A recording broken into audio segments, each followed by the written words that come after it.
Bharatiya Janata party सीधे नहीं लड़ सकती है। इसलिए उन्होंने दोगलापन करके, एक बैक सपोर्ट करके एक दूसरी सेना बनाई है जिसको हमें टकराने का काम कर रही है।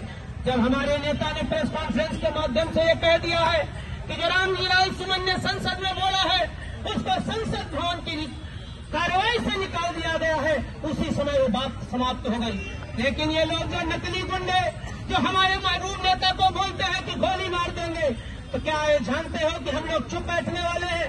समाजवादियों का इतिहास रहा है, घर में घुस करके हम लोग हमेशा बदला लिए हैं, कभी पीछे नहीं पिछड़ने वाले हैं।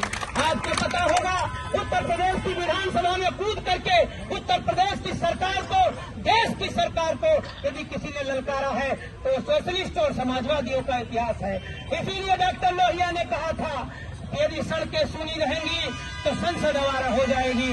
आज प्रशासन के माध्यम से भी हम कहना चाहते हैं, हम यहाँ नहीं जब तक जिलाधिकारी नहीं आएंगे, क्योंकि ये अखिलेश यादव जी का वाहन है, कोई बाराबंकी की लीडरशिप का वाहन नहीं है। ये जिलाधिकारी को आना पड़ेगा और यदि नहीं आएंगे तो हम लोग जिलाधिकारी के ऑफिस जाएंगे, क्योंकि जिलाधिकारी से नीचे किसी को ज्ञापन नहीं दिया जाएगा। ये किसी न किसी को प्रतिनिधि को भेज देते हैं।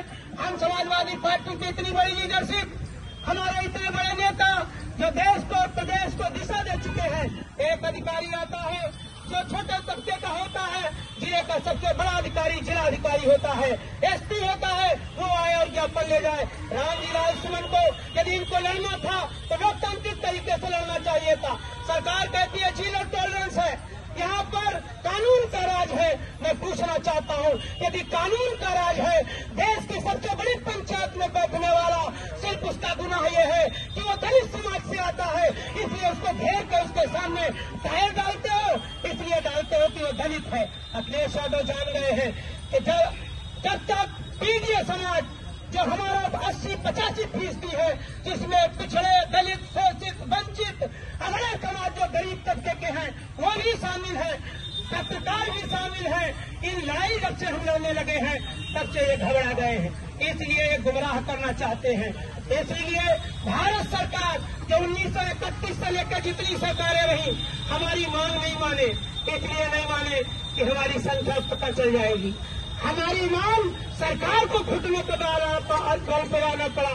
यही तो लड़ाई अखिलेश यादव जी हर सभा में बोलते थे कि जातीय जनगणना करा दो, जातीय भी जनगणना करा दो। जब आरक्षण जाति के हिसाब से दे रहे हो कि पिछड़े समाज को 27% आरक्षण है, एससी समाज को 21% आरक्षण है, तो हमारी गिनती करा लो। हमें 1% आरक्षण खादी नहीं चाहिए, हमें जितनी संख्या है उसी अनुपात में हमें चाहिए। हमें सामान्य वर्ग के जो भाई हैं हम उनको भी आरक्षण चाहते हैं, जितनी उनकी संख्या गिनती के आधार पर आ जाए, जितनी हो उनको भी इतना हक मिलना चाहिए। और आखिरकार सरकार को कल झुकना पड़ा। ये बहुत बड़ी लड़ाई अखिलेश यादव जी जीत गए हैं। इस आज धरना प्रदर्शन के माध्यम से हम आज नेताजी हमारे बीच में नहीं है, इस लड़ाई को संसद में नेताजी उठाए थे। आज इस लड़ाई को उनके उत्तराधिकारी पिछड़े, दलितों, शोषितों, वंचितों की प्रखर आवाज, देश की तीसरे नंबर की पार्टी जो भारतीय जनता पार्टी को खनक रही है, आज उनकी अगुवाई में जातीय जनगणना भारत सरकार ने माना है। लेकिन अभी हमारी लड़ाई आगे है कि जब जातीय जनगणना हो जाए कितने समय में होगी, और उसके बाद यदि हमारी संख्या पता चल जाए तो क्या संख्या के आधार पर हमें लाभ मिलेगा।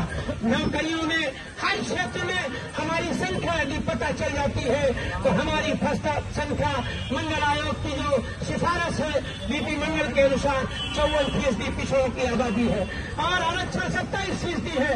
इस लड़ाई को भी हमें लड़ना है। आज हम सब लोग पूरी पार्टी, दलित समाज के सांसद रामजी लाल सुमन जो दलित समाज के हैं, उनके कंधे से कंधा मिला करके हम सभी लोग संकल्प लेते हैं।